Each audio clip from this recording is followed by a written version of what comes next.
na lang ulit ako nag-update sa aking pregnancy. Ayun, pregnancy update. So, I'm on 9 weeks na. Magpupunta kami ngayon, magpapacheck up. Pangalawang check up ko na ngayong simula nung malaman kong positive ako. So, yun. Pero maliit pa rin naman yung tiyan ko. Pero, itong tiyan ko na to, natural to. Malaki kasi talaga yung tiyan ko. Pero, hindi ko pa alam. So, i-ultrasound kung if ever titignan kung may progress ang baby. Sana lumaki na siya. And, ayun. Mag-video ako ulit. Ang tagal na, hindi ko pa na-upload yung iba. As in, alam niyo, tamad na tamad talaga ako. Buong araw akong nakahiga. Tapos, minsan, wala akong suka. Minsan naman, grabe, mula umaga hanggang gabi, hanggang madaling araw. As in, hirap na hirap ako. Tapos, minsan, gutom na gutom ako, pero pag kumain ako, ayan na, ilalabas ko na. So, ang hirap talaga. Sana matapos na itong paglilihi ko para kain na tayo ng bongga. So, yun, i-update ko kayo. Kasama ko sila DM. Si JJ hindi sasama si DM. So, dun tayo sa Assumption Hospital. Dun yung clinic na yun ng OB. And see you. Ayan, on the way na kami sa hospital. DM lang kasama si JJ, biglang nag-back out. Lapit lang na may hospital dito. 3 o'clock ang aking schedule. Si DM may bagong alaga. Ano ba yun? Bibe. Bibe. Sumunod lang kay Dalton daw eh. Ano sumunod? Kasi naglilinis siya sa naglilinis siya sa labas, tapos biglang may umiiyak. Kala niya kung ibon o ano. Kita niya, bibe. Ayan. Oh. Ano naman to? Talaga naman. Banggaan yung truck doon, tsaka yung bios. Ayan, dito na kami sa hospital. Ayan, dito na. Storage area yung 319. Ano yan? Gusto na ni Papa pumunta. Ano? Gusto na ni Papa. Ayan, waiting pa kami. Ito kami sa OPD. DM.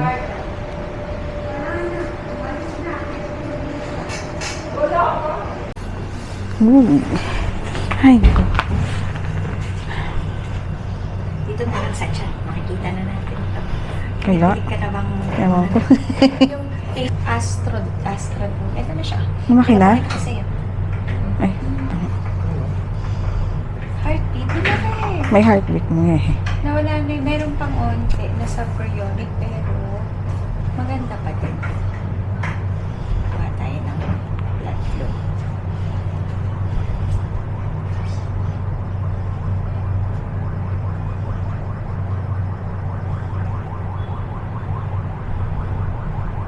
May bibe. Chat, bibe. Uy, malakas na. Minsan, meron akong nararamdaman na pumipitik. Yun na ba yun? Pero gender makuha natin sa ano pa ha? Okay lang. Oo, mga 4 months. pag lalaki to, 16, 4 months. Pag babae, masasabi ko na sa'yo at that point in time kung girl or boy siya talaga. Excited na. Yun ako kinakabahan. Sana. Oo, ay magkakabahan Babae. na. Ayan dito.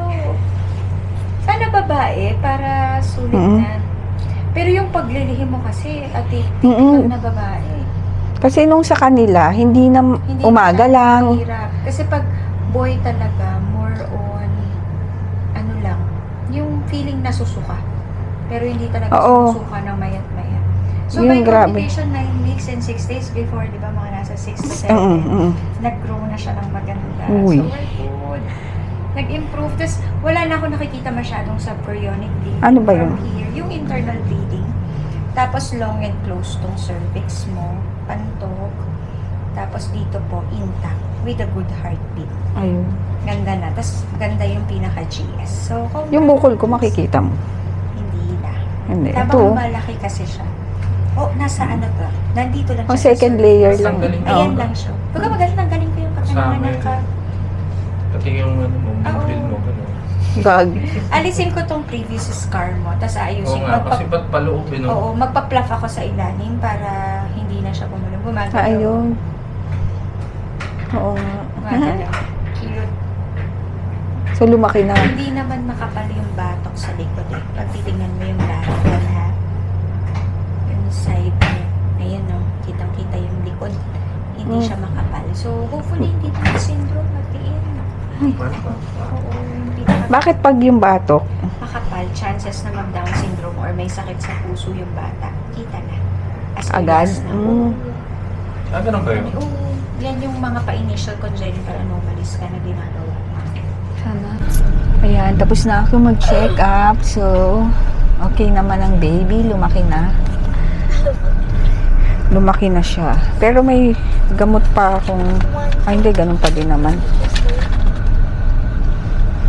May DHA pa rin. Folic pa din.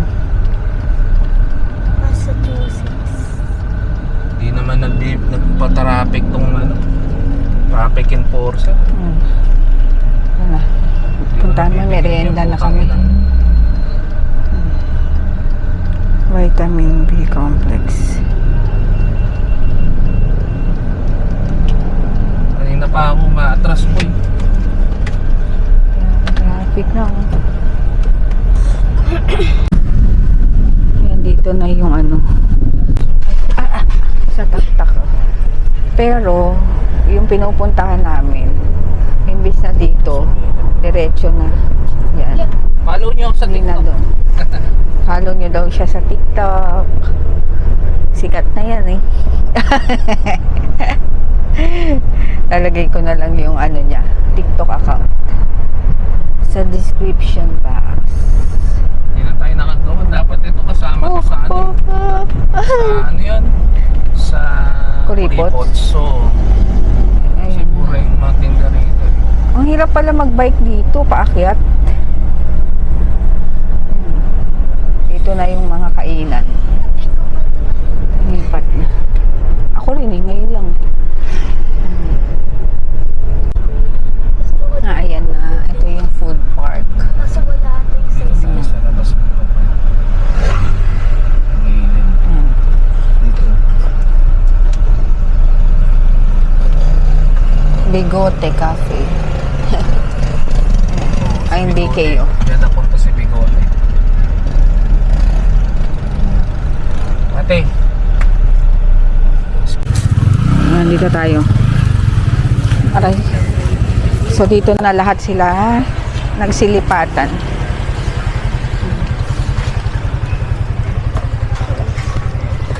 Ang dami. Pakita ko na lang mamaya. Ay, marami sila. Ay, sisling. Ah, may goto.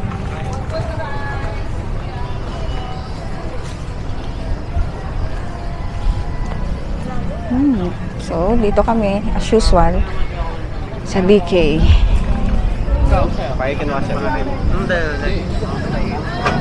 Soda.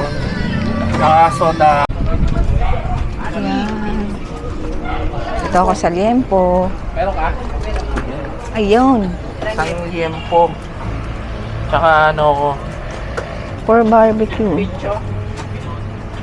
3 for 1. Gusto ko nga Oy, only rice? Oo, just add 25. Mag-only ka Ah, ba? hindi. Hindi ko maubos. Marami pa din. May photo booth dun, oh. May sisig ka? Ayan, nag-ano ako, salted caramel. So, matagal naman din ako hindi nagkape. So, ngayon lang ulit. Dahil, na-miss ko yung coffee nito. Ayan, sa kanila, caramel macchiato, tsaka boba. Strawberry yan, Deb. Ayan yung order ni DM. Takoyaki. Sarap pa. Ayan, sisig. Yan po sa akin. Yan. Kain. Nilubat na pala yun. Once again, presentation of the minor Nilagay ko sa loob ng chocolate. Ay, thank you. Nilagay ko sa loob ng chocolate. Ha? Ang hina ng boses. Nilagay ko sa loob. Alin? Hindi po pinalaman. Why would you hold this? Ano mo, you always check naman dati, diba? Kahit ako, you're like, wait, my boyfriend. Kaya na, you're looking straight at me. Ha? Tapos na ano? Ito sila, dami. Ano, nakain mo nga. Sa kanila kasi. Dati pa ba meron siyang ganyan? Kuya mo sana. Yeah. Like, don't touch it. Baka,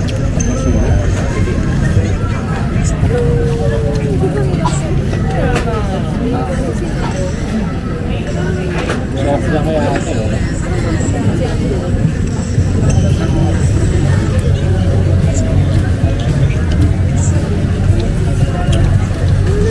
Tsaka marami. Ang dami nga nun. Magkano yan? Wala na, hindi kasama si Min. Mura. Ayun gusto mo? Ha? Gusto mo? Pagawang kita? Ha? Arte.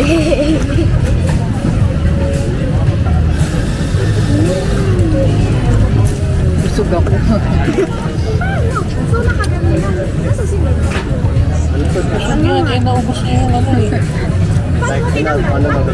11, naubos niya. 11 ba yun? 12, Kumuha isa ako isa. isa. O kaya nga, hindi 11 na kain niya.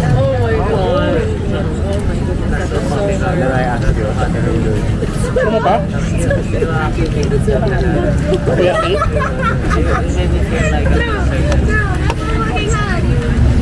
Wala mga kwek. Ay, ba?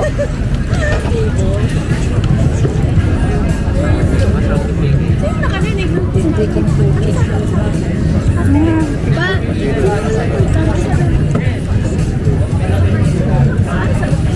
Ha? Akdar na. Ayan, dito kami sa Centro Mall sa may handyman. Bumili lang kami ng hamper. Dahil nasira na yung hamper namin eh. Ayan, grocery. Para namang ano si DM doon. Ayan, bumili ako ng yogurt para less suka. Kasi suka ako ng suka. Tsaka ito, Yakult sa akin. Tagal ko dito kasi ang hirap mamili na para sa bio, pwede sa akin. Dito na kami sa bahay. Actually, kanina pa. Nag-ayos lang ako ng pinag-groceryhan ng konti. Tapos, yun. Pagod ako. Alam niyo yung konting lakad ko na lang is hinihingal na ako. Ayun, yung findings pala kanina sa aking ultrasound is okay naman si baby. Malaki na siya. And 9 weeks and 6 days na. Tapos, maganda naman yung heartbeat. Maganda yung kapit. And, ayun. Dali lang, hinihingal ako. Ayun, pinagdadasal ko kasi na sana maging normal lahat. Lalo na yung check-up ko kanina.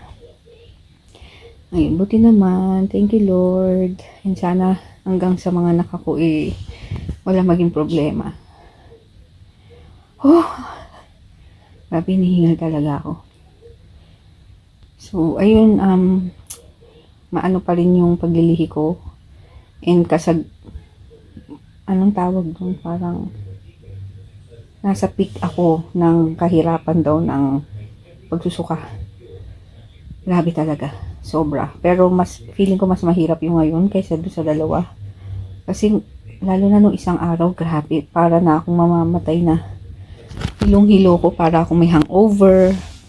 Ganun, hangover. Tapos, konting kain. Susuka ko. Gutom na gutom pa naman ako. Pero, pag kumain ako, maya-maya, ayan na. Parang hindi tinatanggap ng katawan ko yung ng pagkain. Pero ngayong araw na to is isang beses lang ako sumuka. Kaninang umaga. Tapos ngayon nagigisa si JJ. Parang nahihilo-hilo ko. Pero pinipigilan ko kasi feeling ko baka nasa isip ko lang. Pero hindi talaga. Naamoy ko na eh. Parang nangihilo-hilo na ako kaya pumasok ako dito sa kwarto. Ay, grabe. Sobra. Pero sabi nga ni Doc, sana girl talaga. Kasi last ko na, papalaygate na rin ako and tanggal yung bukol ko. So, sabay-sabay na. Yun. Kaya, yun yung pinagpe-pray ko. Okay lang naman na kahit ano, kung ano ibigay. Pero, syempre, yung sabi ko nga sana kahit papano, babae dahil para kompleto na. May baby girl na kami. So, ayun. Pero, anything na lang. Anything. Kahit ano na lang. Bahala na si Lord kung ano yung ibibigay niya. Basta healthy. Tapos kanina, nahingal ako. Namimili kasi ako sa grocery, diba? Kami. Tapos, bumili ako ng essentials ko na pwede sa akin. Kasi maraming ingredients ang hindi pwede sa buntis. Kasi delikado sa baby. Lalo na yung napo sa Facebook na basta hindi kompleto yung katawan ng baby, ganyan. So, ako naghahanap. Nahihirapan ako kasi walang human nature sa sa grocery. So, tinignan ko yung mga ingredients. Basta may aluminum, hindi ko na kinukuha. Tapos, ang nakuha ko lang is lotion. Johnson's baby lotion, pang baby. And para safe na safe. Tapos, baby oil. Para, sa tiyan ko. Maglagay-lagay na rin ako. May stretch mark talaga ako. Pero, malay nyo, di ba? Pagod ako. Hiningal ako. Sige, papahinga muna ako. Sobrang pagod mo.